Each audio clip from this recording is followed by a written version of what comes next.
clobbering time! That's just in the cartoon. Hey, welcome back to ScreenCrush. I'm Ryan Airy, and this is all of the Easter eggs, references, and little things you might have missed in the final trailer for the Fantastic Four: First Steps. This trailer gave us so many sweet new reveals of the characters, the villain, and some hints about how this is going to connect to the Fantastic Four's post-credits scene and the Thunderbolts. I can't wait to break this baby down, but before we get started, I want to show you this awesome new Fantastic Four parody merch at our merch store, like the rockets of the Fantastic Four and Superman passing each other in space, clobbering time, flame on, the FF as the Beatles on Abbey Road, the FF as the Jetsons, and the Thing as John Carpenter's The Thing. We love designing these shirts for you guys. Links are below. Now, I am so excited for this film because it seems like it truly embraces what I think are the two key tenets of the Fantastic Four. Number one, they are a family, and number two, they are explorers. The team is all about exploring new frontiers. It was born out of the optimism of the space age, and this gave the comics an endless imagination that I hope carries over to this franchise. Now, this trailer has mostly new footage, but we open with the shot that ended the first trailer, the Fantastic Four on a set that looks like the Beatles introduction on the Ed Sullivan Show. And this is fitting because this trailer is really giving us our first look at all the main players in this movie. Notice the Marvel logo like the 1960s Cinerama Theater in Los Angeles as we get individual shots that show each person's personalities. Reed in his cozy-ass turtleneck looks serious and studious. Sue looks charming, Johnny looks distracted, and Ben looks like he does not want to be there. In the crowd, we see fans waving this Four flag like we saw in this most definitely not AI-generated poster that was released a few months ago. Now, this shot is important because it's establishing that the team are not just superheroes, they're the superheroes. Director Matt Shakman has said that they will be the only superheroes in this universe. What do you mean? Well, this is the multiverse saga, so this Fantastic Four team is set in a different universe. In this universe, we're in the 1960s and everything looks like retro-futuristic, taking design cues from shows like the Jetsons. The idea is that because Reed Richards exists in this universe, that it's a little bit more advanced, just like we saw on Earth 838 and Doctor Strange in the Multiverse of Madness. Now, to that point, the team gets an alarm on their futuristic watches. Now, this kind of micro-technology did not exist in the 1960s, but we did see it in James Bond films like The Spy Who Loved Me and in comic strips like Dick Tracy. The split screen is also a fun callback to Saturday morning cartoons that would often employ this technique. Now, no references from the 1960s immediately pop to my mind, but of course, this is also similar to 80s cartoons like Voltron and the Power Rangers in the 90s, where every character is shown in a split screen as they combine their powers. And the visual of these four hands is also similar to the iconic panel from their origin when they put their hands in a circle and pledge to use their powers for good. Now, of course, we've seen split screens used in a superhero film before. You know, Ang Lee's The Hulk tried out this technique to make the film feel a little bit more comic booky. It didn't really fit the tone of that movie, but if they decide to use it all through this film, I'm guessing it's going to fit the optimistic tone that Matt Shakman is going for. Now, if I had to guess, I would say this scene happens very early in the movie to show the team fighting a threat that seems unrelated but becomes important later on. For instance, there was this Little Caesars pizza box that introduced us to the monster Giganto, who is a subterranean dweller controlled by the Mole Man. Now, the Mole Man was the very first opponent that the Fantastic Four ever faced in the comics, and there are rumors that John Malkovich is playing him in this movie. Malkovich. Now, if that's the case, they don't hire John Malkovich for the first 10 minutes of the film, and I think he would help the team against Galactus in the third act. Hey, person, I just want to say, you're looking pretty trim these days. Hey, thanks, man. That actually means a lot. Because the other day, I had a health wake-up call, so I started back at the gym. And even though I drank a ton of water, the next day I felt terrible, like I was hungover. And then, and I'm not making this up, this is right when I was contacted by an electrolyte drink company called Element. They're the sponsor of this video. You see, I had an electrolyte deficiency, which caused headaches, brain fog, and cramps. But I didn't want to drink the sugary electrolyte drinks that you get at the store. But Element is a zero sugar electrolyte drink mix. Well, what's so special about it? Well, you're not going to believe this, but the answer is salt. See, there is a growing body of research that reveals that optimal health outcomes occur with a sodium level at 2 to 3 times government recommendations. See, I was dubious until I tried it. After I did a big HIIT workout, I added a packet of Element into my water, and the next day I felt great. Each serving gives you a meaningful dose of electrolytes that I just don't get from water alone, with 1,000 milligrams of sodium, 200 milligrams of potassium, and 60 milligrams of magnesium.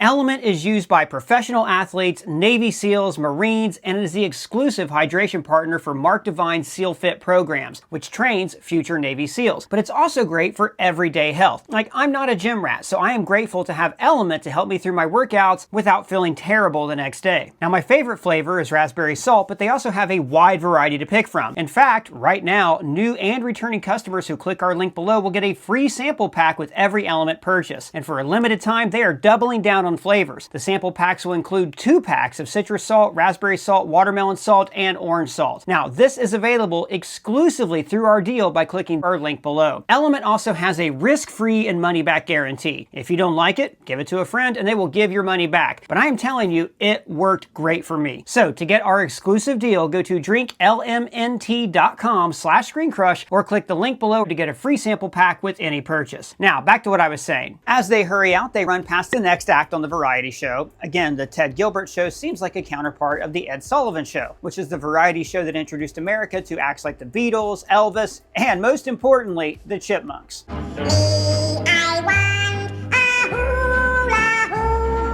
We also see a poster on the wall that looks like Johnny Storm with a bunch of sports cars. Now in the comics, Johnny is a major gearhead, and we might see some aspects of that in this movie. Like maybe he's the one who gets to retool and update the Fantastic Car. And then one by one, we get an introduction to their powers and personalities. We see Reed stretching, which frankly is very, very hard to capture well on film because it can easily look like this. And then, Invisible Woman. And it's cool that she already has the name The Invisible Woman because all through the 1960s and well into the 1970s, she called herself the Invisible Girl. Sue actually spent the early comics being mostly a damsel in distress whose only power was to turn invisible and be attracted to Namor. Later issues added invisible force fields to her power set, which slowly made her the most powerful member of the team. Like she could just put a force field inside your brain and kill you immediately. And in this movie, she's been upgraded to field leader of the team. I also like how they show her force fields in the movie. Now, it's difficult to make invisibility look cinematic, so instead they went more translucent. Or maybe we can see the force fields, but people in the movie can't. And then after a crowd cheering shot, probably after the defeat of the Mole Man, we see the Human Torch flying through this retro skyline. Now, throughout the trailer, we see Manhattan billboards that show us how the genius of Reed Richards has changed this world. This sign on the left says that it's out of this world. Now, we can't actually see what they're advertising, but this does show how the idea of science fiction and fantasy has captivated the people of this period because of the presence of the Fantastic Four. Johnny then flies by a billboard of himself for Coppertone suntan lotion. So a few things to see here. One, this is the official tanning lotion of the Fantastic Four. Notice that we see a red and yellow 4 logo. And 2, it's a kind of futuristic billboard. It's animated, there's a fire effect, but it is not a modern day LCD screen. So this shows us how, in some ways, this version of the 60s is more advanced, but in other ways, it's still further behind the technology of today. Seeing Johnny on the billboard hits home that he is a celebrity heartthrob. I love you, Johnny! And then we see the thing on Yancey Street where Ben Grimm grew up in the comics. Now, it's a rough neighborhood, but the people there still stick together. Very much inspired by Jack Kirby's boyhood neighborhood on the Lower East Side. In fact, Kirby actually based Ben Grimm partially on himself, and later issues even confirmed that Ben, like Jack Kirby, is Jewish. Kirby was really the driving creative force behind these comics, and Susan was even named after his daughter. Now in the comics, Ben is often terrorized by his old street gang, the Yancey Street Gang, who always pull pranks on him. And I think we're seeing something similar here, where the neighborhood still treats him like he's one of their own. Say the thing. That's not really something I say. Ben's catchphrase in the comics is, of course, It's clobbering time! which, is also like the t-shirt we designed. But I think it's funny that they're not letting us have that catchphrase just yet. It's like how the Avengers movies tease Steve Rogers saying their catchphrase, Avengers. but they waited until the team was fully Assemble. This also plays into Ben being the reluctant hero. In the comics, he's constantly depressed because of his monstrous appearance, and this leads to him having problems with his temper. The reason Johnny is always pranking him is to make sure that he doesn't take himself too seriously. Also because Johnny is an asshole. In the street, we also see Mazel's Deli, and this is the name of a deli in the comics when Ben actually took Galactus out to lunch. Just say right now? Yeah, so long story short, Galactus is a being that survived the previous universe. He was a scientist named Galen who observed the destruction of his reality, but then was reborn in the new universe as the planet devourer Galactus. So in this comic, he becomes Galen once again, and Ben takes him out for a sandwich. We also see King Dry Cleaners, a nod to Jack Kirby's nickname, the King of Comics. This silver barber shop could also be a reference to the Silver Age of comics when the team debuted. And we also see that this movie is set during Halloween. I bet we see lots of kids trick-or-treating as the Fantastic Four. But Ben resists his catchphrase saying, That's just in the cartoon. which is true. Ben did say that in the 60s and 70s cartoon cartoon a lot. It's clobbering time. But side note, that cartoon did not feature Johnny Storm because his animation rights were tied up in a different show. So that's why they originally introduced the robot Herbie as the fourth member of the team. We actually see Herbie in this shot later on, and they actually built several practical puppets of the robot, but then augmented his appearance with CGI. Johnny makes a 4 in the sky. Now in the comics, this is how he summons the team when there's danger. But Reed was actually the first person to make a Sky 4 with the flare gun in Fantastic Four issue 1. Then they gather on the balcony of the Baxter Building, their headquarters, for Sunday dinner. Now this has been a fun thing in the marketing, where every single Sunday the Twitter account sends out a reminder for dinner. This is probably the dinner that we've seen in previous trailers when the team works out that Sue is pregnant. What do you mean, what do I mean? You're late for dinner. Yes, we are. You late? I just said that. Are you pregnant? So, this moment when they are celebrating new life is when the end of all life on the Earth arrives. The sky behind them erupts in fire. And this is taken from Fantastic Four issue 48. Before Galactus' revival, the Watcher tries to mask Earth from his view by covering the sky in fire and stone. But here it's showing us the coming of Julia Gardner's Silver Surfer. Now, in the comics, the original Surfer was named Norrin Radd, a scientist who offered up his service to Galactus if he would spare his planet of Zenla. Galactus gave him the power cosmic and then sent him forth in the cosmos to find him suitable planets to eat. Now in this film, the origin has been tweaked slightly, and she is Shala Bao, who was Norrin's wife in the comics. The Silver Surfer is one of the most iconic Marvel heroes, and I could go off on a deep rant about this character. Now we first saw him in 2006's Rise of the Silver Surfer, where he was played by Doug Jones, and frankly, he was the highlight of that movie. In the shot of Times Square, we see a B movie called Attack of the Fungi, and on the far right, this is the rocket of the Fantastic Four. But this looks like their origin rocket that we've seen in previous trailers, the one they took into space to fly into cosmic rays that gave them their powers. But we also saw a separate rocket in the Thunderbolts post-credit scene, which I'll talk about a little bit later in the video. Then they're standing in front of the Fantastic Car, which has been reimagined as a 1960s hot rod that flies, Phil Coulson's dream car. Well, it can keep up.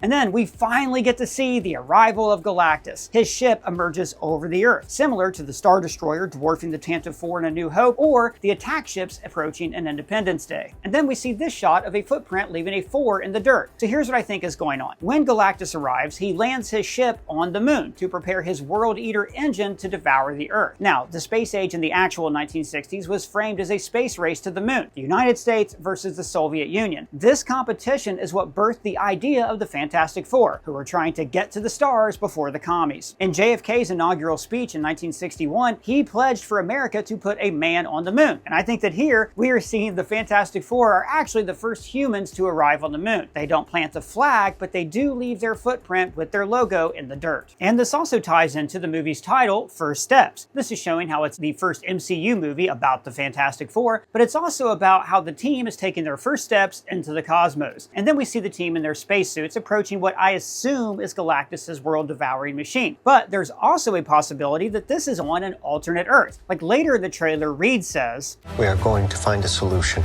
We are going to make it right." And this idea consumes Reed in the comics. He believes that there is always an answer. For instance, one time after a few consecutive years of really bad luck, he decides to search the multiverse for answers. So he designs a multiversal bridge, like the one that we saw him drawing on his chalkboard in past trailers. This leads him to discover something called the Council of Reeds, a group of his variants that aren't tied down by their families. But this also means that they don't have a moral compass, and let's just say that things don't go very well. So it could be that in this movie, Reed and the team have used this multiversal bridge to go to an alternate Earth to see if they can get help stopping Galactus. And maybe instead they find that on every single other Earth, Galactus always wins. This press conference is likely just before this mission, when Reed tries to sprinkle a little bit of optimism on them. The four of us will face the danger.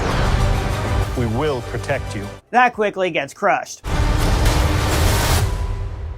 So after we see this looming doom, we then see their new hope, little Franklin Richards. Now in the comics, Franklin is a mutant who grows up to be one of the most powerful beings in the universe. Seriously, he's even better than Wanda Maximoff when it comes to shaping realities and creating universes. Now I doubt if we're going to see any of those powers here. I'm hoping he just remains a tiny little symbolic guy to show the team that their literal future generation is at stake if they can't save their world. This shot is Sue looking down at Franklin's crib while Reed tries to comfort her. But then, to show us how hopeless this is, as Galactus looms over the city. Notice how in the East River, the Baxter building leads to the rocket launching platform, and we also see other futuristic buildings added to the skyline. So after this amazing fist bump with Herbie, we go into trailer action mode with shots of Galactus stomping through the city like a kaiju. And this movie poster for The Lone Nomad looks like a nod to Sergio Leone's spaghetti westerns of the 1960s. And we also see an ad for a hover grill, which I am assuming is one of Reed's patents that made him a millionaire. But as I've said in past breakdowns, that's a terrible idea. An open flame is the last bit of technology that needs to float around your yard. What? No one's ever asked for that? No! And small thing here, Times Square also features ads for the clear sodas like Canada Dry and 7-Up. And now in the real world, this spot is held by Coca-Cola, as we have seen in previous superhero movies like Superman 2, Amazing Spider-Man 2, and Into the Spider-Verse. This is just one way to show how this universe is just a little bit different from the others. Sue spells out the mission statement of the team. Family. It's about connecting to something bigger than yourself.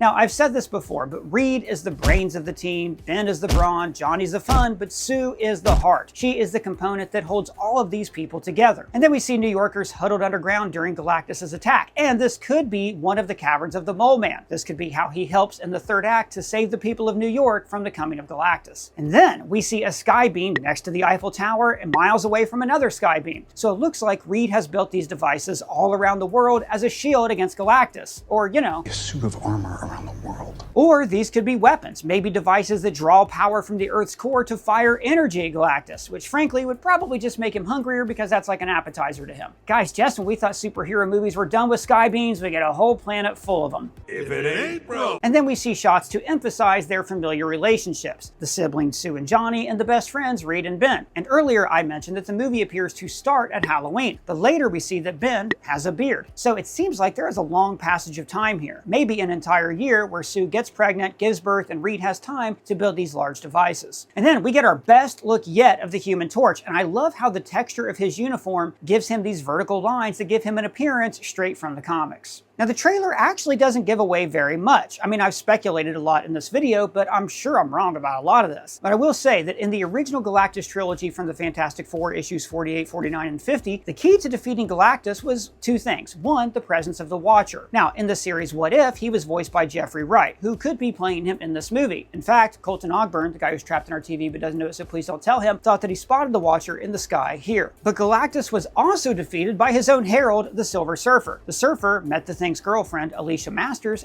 and she taught him about human compassion and love. So he decides to defend the Earth. Kirby's original conceit for the Surfer was that he would be a being of pure energy created by Galactus, who then learned about human emotion and saw the value in the people of Earth. But then later on, Stan Lee changed this to make him a scientist. Personally, I prefer Kirby's version because after all, he did create the character. The trailer also does not reveal how this leads into the FF building a new ship and heading off to Earth 616 like we saw in the Thunderbolts post-credits scene. One possibility is maybe that they lose. Galactus devours their planet. Or it could be that they encounter an even bigger threat, an incursion. This is when...